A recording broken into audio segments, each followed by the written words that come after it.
L'honnêteté est une valeur fondamentale. Lorsque vous êtes entrepreneur et que vous voulez faire long feu, bon, si vous êtes là juste pour pointer un peu d'argent, vous pouvez vous amuser à être malhonnête. Même si pour votre propre vie, ce n'est pas une bonne chose. Si vous avez un fournisseur, par exemple, qui vous a donné sa marchandise et vous avez dit lundi, je te rends ton argent. Ça peut arriver, c'est humain que lundi, vous n'ayez pas l'argent. Mais n'attendez pas que ce soit lui qui vous appelle. Anticipez et appelez. Bonjour, je m'excuse. Je sais que je devais te remettre ton argent lundi, mais j'ai un contretemps. S'il te plaît, permets-moi de me rattraper mercredi. Et mercredi, là, débrouillez-vous pour lui remettre son argent. Même si vous n'avez pas la totalité, avancez quelque chose. Et puis même, si vous avez promis de donner la totalité, remettez. Quelqu'un vous donne son argent, par exemple, pour investir dans un projet en disant qu'ok, on va bosser ensemble.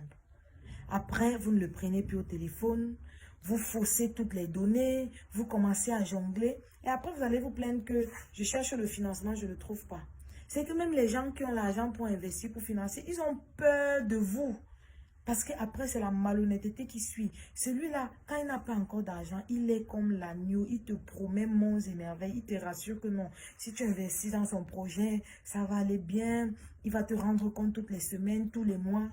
Mais dès que tu as mis l'argent et que tu commences à l'appeler, il te dit que c'est quoi? C'est parce que tu m'as donné 2 millions que tu vas m'appeler toutes les semaines. Alors que c'est dans les clauses du contrat. Soyez des personnes propres. Ayez vos mains propres. Soyez des personnes honnêtes. Que même si vous travaillez avec quelqu'un et que ça se termine, que ce soit pour une autre raison, mais que ce ne soit pas parce que vous avez jonglé avec son argent. Que ce soit parce que vous vous dites qu'ok, il n'y a plus peut-être de compatibilité, il n'y a plus de... Mais que niveau honnêteté là, que tout soit clair. Ça vous ouvre davantage les portes. Vous voyez, j'ai remarqué que les personnes de la diaspora se plaignent également de ça.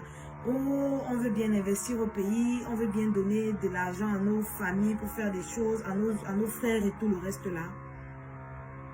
Mais le caractère qui est derrière, qui est celui de vouloir arnaquer l'autre, parce que la malhonnêteté c'est de l'arnaque en fait. C'est ça qui nous freine. Et moi je dis soyez correct lorsque vous traitez avec des personnes. On dit dans la parole de Dieu que votre réputation vous précède. Ça veut dire que ici aujourd'hui, vous pensez que vous avez été malhonnête, vous avez été intelligent, vous avez gagné un peu d'argent et vous vous êtes foutu de la personne en face de vous. Mais vous allez arriver demain quelque part, ce sera déjà arrivé là-bas que la personne, la croix rouge, c'est une personne malhonnête à éviter. Et vous allez perdre de très belles opportunités comme ça.